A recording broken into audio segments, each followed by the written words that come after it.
Hola, ¿qué tal amigos de Editorial Puskás? Qué gusto saludarles. Hoy les traemos un tema muy interesante porque vamos a hacer un corte de caja en su sección de Mexicanos en Europa. Les habla con el gusto de siempre Douglas Sierra y me acompaña como siempre Oscariño Mendoza. ¿Cómo estás? ¿Todo bien, Doug? Ya ves Pues que luego te quejas de que no te presento. Pues es que la última vez que tuvimos un invitado me dejaste al final y sin presentación. Es que el pero invitado bueno, era importante. Era importante, sí. Hoy no tenemos invitado, pero como dices, Doug, un tema bastante extenso porque no nos vamos a centrar en un caso en específico, sino que más bien vamos a ahondar en general en los mexicanos en Europa en este inicio de temporada. Creo que ha sido un inicio de temporada flojo, ¿no? Sí, la verdad no nos ha dado mucho, honestamente. No nos ha dado mucho. Hemos tenido que rascarle para encontrar de qué hablar. Sí, y luego tenemos futbolistas en Rusia, tenemos futbolistas en Dinamarca, Sí. En ligas que quizá uno contempla que no son tan mediáticas, De los que solo puedes ver en páginas ilegales, ¿no? en páginas ilegales, pero nosotros no fomentamos la No. piratería y por eso yo te pregunto, ¿quién es el mexicano que te ha parecido que ha tenido mejor rendimiento en este inicio de temporada en Europa? Pues está fácil, ¿no? Raúl Jiménez, de hecho ya lo hemos platicado en anteriores videos. Raúl, que tiene ahora mismo 3 goles y una asistencia, si no me Sí, en equivoco. Premier y En Premier. otro en Copa, ¿no? Claro, también que marcó sus 2 penaltis en una tanda. Tiene que ser Raúl, sobre todo porque no lo esperábamos, ¿no? A este nivel. Cuando arrancó el curso, era suplente por detrás de Rodrigo Muniz. Le gana la titularidad después de ese partido contra el West Ham. Y a raíz de eso hemos visto a un Raúl, físicamente lo noto muy bien. Sí. Lo noto muy fino en los apoyos, en el juego asociativo, en la finalización. Y además dentro de un Fulham que también está sorprendiendo. Está dentro de los primeros 8 lugares de la Premier, cuando yo esperaría que el Fulham fuera un equipo de media tabla, quizá en el lugar 12, 14 por ahí. Y de hecho tiene la capacidad de poder ver a los ojos en varios tramos de un partido al Manchester City, Sí, que es sí. el campeón de la Premier League. Pero además diría que es un Raúl que se nota en buen momento en todos los sentidos, porque a ver, después de la lesión que atravesó era complicado poder salir adelante.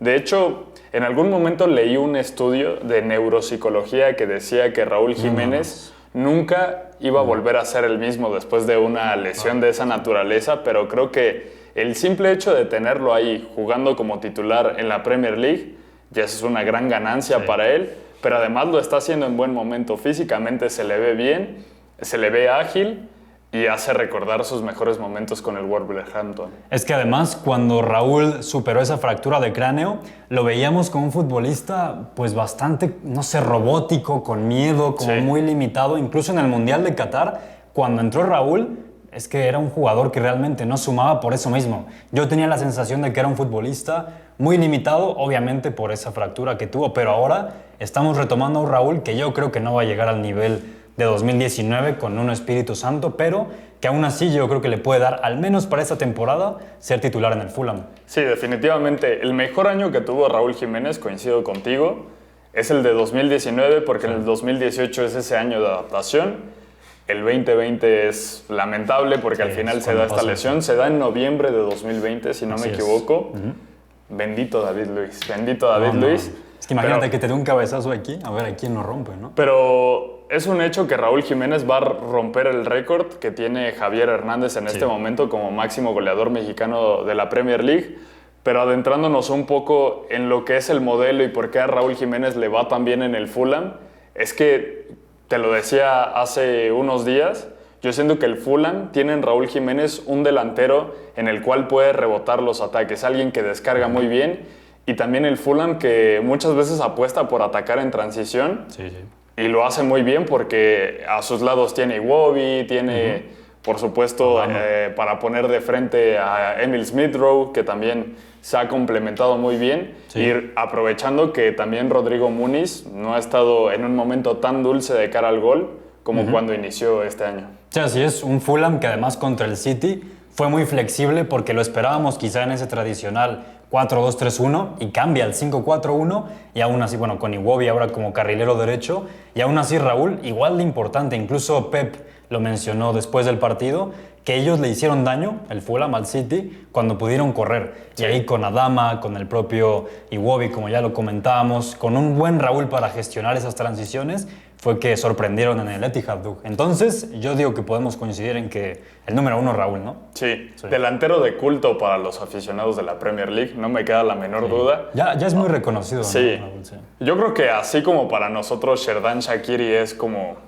este jugador que sale cada Eurocopa. Solo aparece en los veranos, ¿no? Y para los europeos también está Guillermo Ochoa. Probablemente para nosotros, Raúl Jiménez sí es muy buen delantero, sí la ha roto, pero también ya es reconocido a nivel nacional en la liga inglesa como un centro delantero bastante bueno. Y pasando a otro tema, quizá al inicio del año yo te hubiera dicho que el mexicano en Europa que más ha estado en un nivel destacable es Edson Álvarez. Y este inicio de temporada, la 24-25, creo que ha sido más floja. Sí. Pero no como tal por Edson Álvarez en lo individual, sino que el West Ham en general está en muy mal momento. Y yo a título personal sí pienso que el West Ham jugaba mejor para lo que proponía David Moyes, que era un bloque sólido, replegado, compacto, que podía verticalizar con Antonio, con Paquetá, con Kudus, con Bowen. Y ya no veo tanto de eso. De hecho, el primer partido que ganan, si no me equivoco, es justamente contra el Ipswich Town. Sí. Y Edson Álvarez no es titular. No es titular, y yo diría que, a diferencia de la era de Moyes, en donde Edson llegó para hacerse muy importante, ahora mismo Edson no tiene la titularidad garantizada. Está Guido Rodríguez, luego en la central, por ejemplo, tenemos ahí al propio Kilman que ha llegado, y en el centro del campo también está Thomas Souček, que es un futbolista casi inamovible en este West Ham. Yo lo de Edson también lo tomaría con pinzas, porque a pesar de que no ha sido un arranque de temporada en general positivo, yo diría, hay que adentrarlo mucho en el tema colectivo, ¿no? En lo que es el West Ham, esa transición de Moyes a Lopetegui, creo que le ha costado más de lo que muchos esperábamos. Pero yo no estoy seguro de que Edson Álvarez vaya a ser titular indiscutible esta temporada en el West Ham United. Para empezar, ni siquiera sé si Julen Lopetegui va a terminar la temporada como el entrenador del West Ham, porque el arranque sí ha sido tristísimo desde mi punto de vista. Y un West Ham que se ha hecho mucho más endeble en el apartado donde yo consideraba que era más brillante o que estaba más sólido, que era en términos defensivos, que el modelo, gustara o no, lo tenía muy bien trabajado, y ahí Edson Álvarez era de mucho apoyo porque podía hacer esos recorridos horizontales, porque podía incrustarse en la línea de centrales, porque podía complementarse muy bien también con el otro mediocampista que en un primer turno fue James Ward-Prowse, que después lo vendieron, ahorita está en el Nottingham Forest, y después fue Thomas Souček, ¿no? Pero Edson Álvarez era el ancla de ese medio campo. Que ahora mismo Edson, si tuviéramos que hacer un top 3 de los futbolistas mexicanos en Europa que están en mejor momento, yo lo dejaría fuera a Edson. Que yo esto, también, la verdad, no lo pensaba decir hace 3 meses, medio año. Yo no lo pensaba así porque Edson me parecía que estaba fijo arriba, ¿no? Pero ahorita Edson, yo no lo veo, honestamente. Que ojo, hay que contextualizar que en el primer partido de la Copa América contra Jamaica, Edson Álvarez avienta un pique de no sé cuántos metros, se lesiona, y bueno, esto también le impide hacer una pretemporada donde se le permita tomar una buena forma física. Entonces creo que eso también influye para que Julen Lopetegui tal vez lo tenga contemplado en un rol tal vez más de rotación. No necesariamente que él sea banca, que parta desde la banca, sino que pues a lo mejor es la primera, segunda opción de campo que tenga Julen Lopetegui, porque tampoco he terminado de entender qué es lo que busca Lopetegui con el West Ham. Que yo en general, yo no asocio a Lopetegui con, montar o construir equipos que sean sólidos a nivel defensivo, ¿sabes? Sí, no. Yo lo asocio más con equipos que sean propositivos, como aquel Sevilla que ganó la Europa League, como el Porto, como la selección española, pero un West Ham que viene de una era de Moyes, o con Moyes, donde era, como decías, muy sólido cuando construía un bloque bajo. Lopetegui yo no creo que vaya a hacer eso porque no es su estilo. O sea, más bien lo que esperábamos con Lopetegui es que con este West Ham que tiene las herramientas ofensivas que ya decías, el propio Bowen, el propio Kudus, Mijail Antonio, ahora también está Füllkrug, por ejemplo, en el eje del ataque. Somerville, ¿no? Crescencio Somerville, por supuesto. Que construyera un equipo que fuera mucho más atractivo, ¿sabes? En general, No lo hemos visto, creo que todavía está un poco en el limbo que va a ser este West Ham con Lopetegui, pero bueno, ahí también creo que lo colectivo merma bastante a Edson. El segundo que pondría, diría que es un nombre muy inesperado. Alex Padilla. Bueno, ni tan inesperado, yo creo. Ahora, bueno, al inicio de la temporada sí inesperado. Justo por eso, sí. Porque nunca esperamos, vale, iba a jugar los primeros 2 partidos casi seguro por que la lesión de Julen Aguirrezabala no era tan grave, pero realmente ha tenido más rodaje del que yo hubiera pensado, porque ha tenido mucha suerte, pero esto también se ha complementado con que él ha sabido responder e incluso ya lo ha dicho Ernesto Valverde, que los 3 arqueros que tiene el Athletic Club son bastante sólidos, y Padilla, mexicano, y ya decidido a jugar con la selección mexicano, pero habla más como español que Iñaki María, ¿no? Sí, definitivamente le mandamos un saludo a Iñaki María. Pero bueno, al final tiene un águila tatuada aquí en el brazo. Es cierto. Sí, no, la verdad es que sí ha tenido suerte, como dices, pero también ha respondido muy bien a esa suerte. De hecho, el fin de semana anterior hace un partido contra el Girona que a mí me parece brutal. Queda un poco opacado por lo que hace Gazzaniga del otro lado con el Girona, pero realmente Padilla tiene una tajada a muy pocos metros, un cabezazo que son puros reflejos. Digna de Paco Memo Ochoa esa tajada. Nos van a reventar por eso, pero es cierto. O sea, creo que Padilla es un arquero que está respondiendo muy bien en términos de reflejos, buen juego de pies, que ya lo hemos platicado. También es un arquero que físicamente destaca, honestamente, porque es muy alto, se puede estirar bastante. Entonces yo diría que Padilla es que por el nivel al que ha competido hay que ponerlo en el top 3.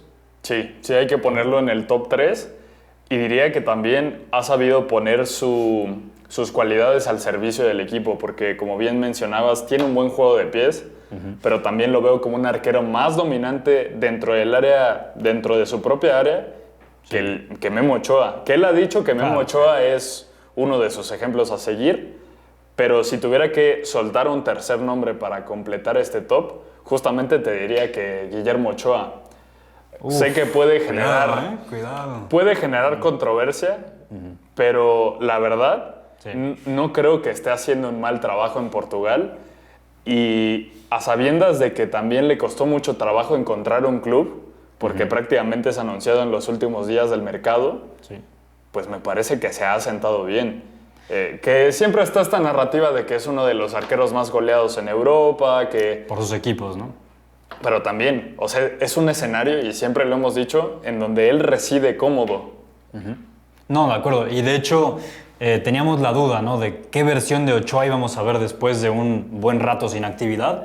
Y la respuesta es el Ochoa de siempre. Casi, yo lo veo igual de atento, igual de heroico, te diría, incluso, porque ese partido contra el Sporting de Lisboa, que al día de hoy es el equipo más fuerte de Portugal, tiene 4 atajadas contra el Sporting, que eso yo creo que es como el parámetro más importante que puede tener a nivel doméstico. Lo hizo muy bien, luego también en su debut tuvo una tajada que se hizo muy viral también. No recuerdo el rival, pero también se hizo pues bastante mediática, ¿no?, con todo lo que es Ochoa, que en general yo te diría que su llamado a la selección está perfectamente justificado, porque si tienes a Ochoa con toda la jerarquía que le dan sus 38 años, si no me equivoco, si además está compitiendo en Europa, no en la élite absoluta, porque es el fútbol portugués, pero teniendo rodaje de forma muy competitiva contra equipos como Sporting, Porto, Benfica, y encima lo ves a su nivel atajador habitual, yo digo que lo tienes que llamar sí o sí.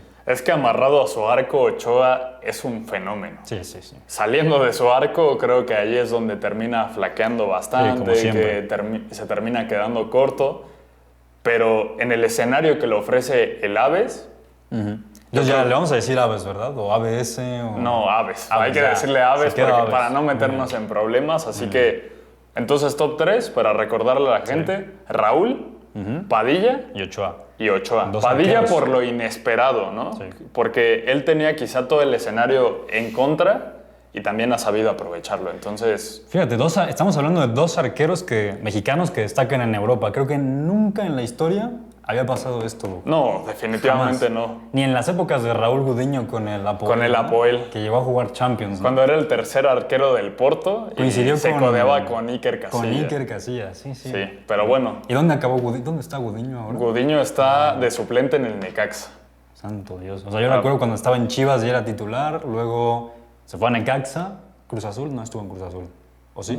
Gudiño. Ajá. No, ese es Andrés Gudiño. Andrés Gudiño, sí. Fue Chivas y Necaxa. Gudiño. Sí.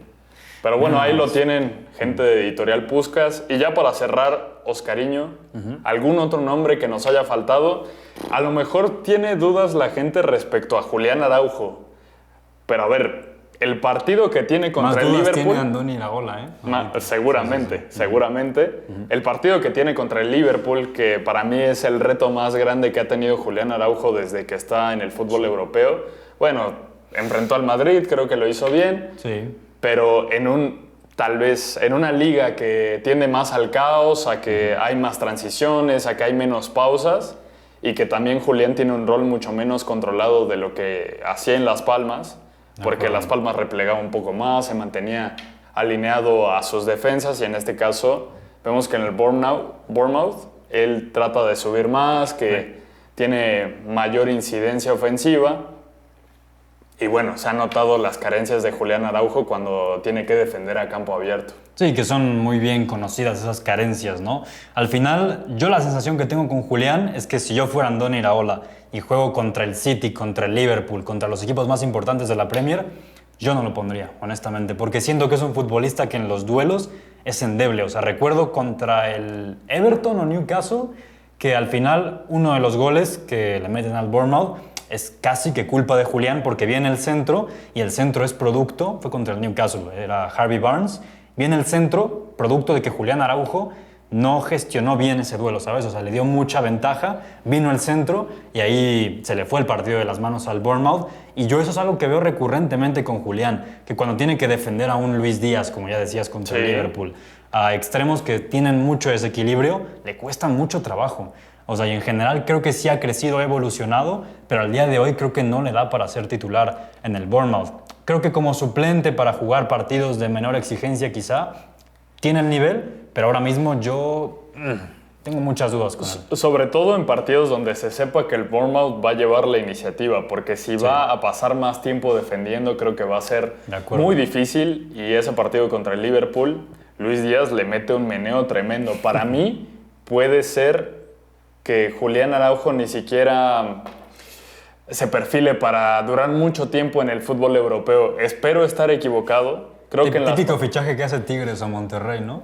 Sí, puede ser, pero espero estar equivocado. Pero sí siento que el escenario de Premier League no le va muy bien porque va a exhibir más las carencias que tiene. No por eso no puede aportar, no por eso es un mal futbolista, pero creo que para lo que quizá Andoni Iraola espera de él, sí se requiere un poco más, necesita mejorar. Y el caso de Santiago Jiménez, finalmente, que todo este año calendario ha sido flojo de Santiago Jiménez. El comienzo de temporada no fue malo, pero siempre como que hay una falta de consistencia en el rendimiento de Santiago Jiménez sostenido todo el año, que a mí me da a entender que es algo que necesita mejorar todavía. Y luego tiene esta lesión que me parece que no va a recuperar ritmo hasta dentro de unos meses y que se va a quedar fuera de los duelos de Champions más importantes que tenga el Feyenoord. O sea, la apuesta que hizo no le salió muy bien, que digamos, que era Es que el problema de Santi es que se ha vuelto muy intermitente porque